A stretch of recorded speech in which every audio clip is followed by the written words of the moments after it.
இதுல ஒரு ஷர்ட்டிங் எடுத்துக்கிறீங்களா? மச்சான், இந்த கலர் உங்களுக்கு எடுப்பா இருக்கு. இப்ப எனக்கு கடுப்பா இருக்கு. ஆட வருஷத்துக்கு ஒரு வாட்டி தானே எடுக்கிறோம். அந்த கட்டம் போட்டதை எடுங்க. நீங்க பாருங்கம்மா, எடுத்து காட்டுறதுக்கு தானே நாங்க இருக்கிறோம். நீ பாட்டு காட்டிடுவ, காசு கொடுக்கறது யாரு? நீங்கதே. கம்முனிரு. யோ பில்லு போடு. என்னது பில்லு? ஓஹோ, பாப்பநாயகன் பாளையமா? அந்த ஊர்க்காரங்களுக்கு பில்லு போட மாட்டியா? போடுறேன். போடியா? கொஞ்சம் இங்கிலீஷ் தெரியல, இவனுக்கு ஏமாத்திடுவானுங்க.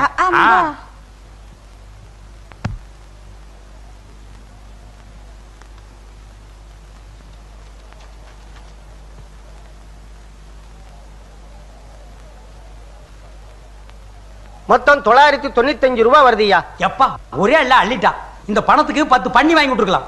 வாங்கி விட்டா வருஷத்துக்கு 50 குட்டி போடு. வேற என்ன? பண்ணி குட்டி போட்டா லாபண்டி, இந்த துணி குட்டி போட்டா லாபமா? போடுதாமா. ஏன்பா இன்னொரு 5 ரூபாய்க்கு ஏதாவது வாங்கிக்க. 2 இட்லி 2 வடை 2 தோசை கொடு. யோ ஜவுளி கடையில அதெல்லாம் கிடையாதுயா. பின்ன ஏதாவது வாங்கிக்கன்னா? துணி ஏதாவது வாங்கிக்கன்னு. துணின்னு அப்படி சுத்தமா சொல்லணும். சில்லறைக்கு அலையிறான் பாரு சில்லறை. அப்படி இல்லையா, இந்த தீபாவளிக்கு எங்க கடையில 1000 ரூபாய்க்கு துணி எடுக்கிறவங்களுக்கு ஒரு பரிசு திட்டம் வச்சிருக்கிறோம். எந்த நம்பருக்கு பரிசு விழுதோ அவங்களை ஜோடியா ஜப்பானை சுத்தி பார்க்க அனுப்பி வைக்க போறோம். 5 ரூபாய்க்கு சப்பானா? ஐயோ ஐயோ ஐயோ மச்சான் மச்சான், சப்பானுக்கு போலாம் மச்சான். வாங்க மச்சான். நான் இங்க இருக்கிற மெட்ராஸ்க்கு போனது இல்லடி. சப்பான் ரொம்ப தூரம், நம்ம எப்படி போறது? அத பத்தி நீ கவலைப்படாதயா. நீ கவலைப்படுறீங்களா? இங்க இருந்து புறப்படுறதுல இருந்து ஜப்பானுக்கு போய் சுத்தி பார்த்துட்டு திரும்பி வர்ற வரைக்கும் எல்லா ஏற்பாடையும் நாங்களே பண்றோம். அதுக்கான செலவையும் நாங்களே ஏத்துக்கிறோம். ஐ மச்சான், அப்போ 5 ரூபாய்க்கு 8 முழம் வேட்டி கொடு. 5 ரூபாய்க்கு 8 முழமா? சரி 4 முழம் கொடு. இந்தா. இது என்ன கடை துடைக்கிற துணியா? 5 ரூபாய்க்கு அவ்வளவுதான் வரும். இந்தா பேரு ஊரு விலாசம் எல்லாம் சொல்லு. உங்க வேற சொல்லுங்க. மயில்சாமி. அவர் பஞ்சாதி நானே. முப்பாத்தா தேரடி தேர்வு பாப்பநாயக்கன் பாளையம் கோயம்புத்தூர். தப்பி தவறி அந்த தெரு பக்கம் வந்துடாத, நாய்க்கு ஜாஸ்தி.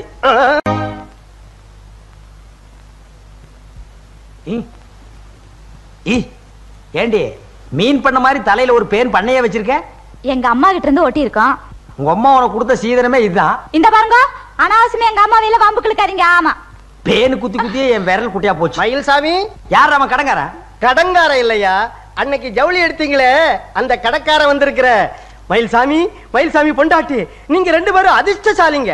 கூடிய சீக்கிரம் ஜப்பான் போறதுக்கு தயாரா இருங்க. எங்களுக்கு பெராசு வந்துருதா மச்சான்? அது நானு. இந்தாங்க, இந்த பாரத்தில் கையெழுத்து போடுங்க. இந்தாமா, நானே பாஸ்போர்ட் டிக்கெட் எல்லாம் கொண்டாந்து கொடுத்து உங்க 2 பேரையும் பிளேன்ல ஏத்தி விட்டுருவேன்.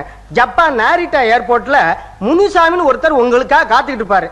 அவரு உங்க 2 பேரையும் கூட்டிட்டு போய் ஜப்பானை சுத்தி காட்டுவாரு. என்ன யோ, ஏரோப்ளான்ல சன்னல் ஓரமா டிக்கெட் போட சொல்லி எச்சி துப்புன. அட அங்க இருந்து துப்புனா கீழ இருக்கிற சனங்க வேலையில உளுந்து போடு. ஐயோ, உன் தலைமையில துப்புனாங்க. உங்களுக்கு அடிக்குது ஜப்பான் போற யோகம். நார போகுது எக்ஸ்போ. மச்சான், தட்டமுறுக்கு ஊறுகாய் கட்டு சோறெல்லாம் எடுத்துட்டு போலாம். அவன் சப்பான்ல போய் தான் நார போகுதுன்னா நீ இங்கேயே நார வைக்கிறேங்கிற வையே. சப்பான் நாட்டுல பல்லு குத்துறதுக்கு எவ்வளவு பெரிய குச்சி கொடுத்துருக்கானுங்க. அட அது பல்லு குத்துற குச்சி இல்லீங்க, இந்த குச்சியில தான் இங்க எல்லாரும் சாப்பிடுறாங்க. இதுல சாப்பிட்டா குச்சி தொண்டைக்குள்ள போய் நின்னுக்கு. இத கொண்டு போய் வையே, ஊர்ல போய் ஐ ஐ ஐ ஐன்னு கோலாட்டம் போடலாம். கொண்டாங்க இப்படியே.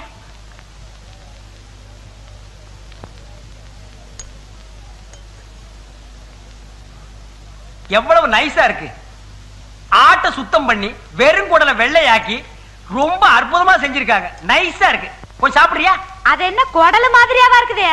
எனக்கு வேண்டாம், வேணா நீங்களே சாப்பிடுங்க. சப்பா நாட்டு குடல் அப்படித்தாண்டி இருக்கு. இங்க ஆடுகளை பாத்தியா குள்ளமா இருக்காங்க. ஆடு மட்டும் ரொம்ப அவசரமா இருக்குமா? சாப்பிடுறியே? கேரகம், எனக்கு இன்னும் அது புழு மாதிரி இருக்குது.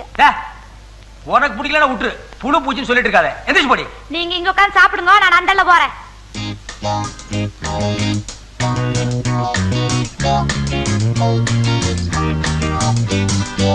புருஷன் பாம்பு கறி, கொண்டாட்டி என்ன தவளக்கறி தின்றாளா? என்ன முப்பாத்தா, உன் புருஷனுக்கு பாம்புன்னா ரொம்ப பிடிக்குமோ? பாம்பா? அவர் ஆட்டு குடல்னு சொன்னாரு. இப்ப அவன் சாப்பிடுறது என்ன நினைக்கிற? அசல் தண்ணி பாம்பு. வேக வச்சு உரிச்சு உப்பு தடவி கொடுத்துருக்கானுங்க. அவன் சாப்பிடுற வேகத்தை பார்த்தா 7-8 பாம்பு உள்ள தள்ளிருப்பான் போல தெரியுது. ஐயா மச்சான், சத்தங்குத்தம் போடாத. நீ அவங்கிட்ட போய் நீ சாப்பிடுறது ஆட்டுக்குடல் இல்ல பாம்பு குடம் சொன்ன, அவன் இங்கேயே வாந்தி எடுத்துருவான். வாந்தி எடுத்தா ஜப்பான்ல என்ன பண்ணுவாங்க தெரியுமில்ல? என்ன பண்ணுவாங்க? 1 வாரம் ஜெயில தள்ளிடுவானுங்க. ஐயோ முனுசாமி, பாம்பு கறி தின்னா விஷமேறாத. நியாயமா இவன் உடம்புக்கு ஏறக்கூடாது. ஜப்பான் பாம்பாச்சே, சொல்ல முடியாது. அவன் விஷம் உடம்புல ஏறாம இருக்கணும்னா அதுக்கு நான் என்ன பண்ணணும் முனுசாமி? தள்ளிப்படு.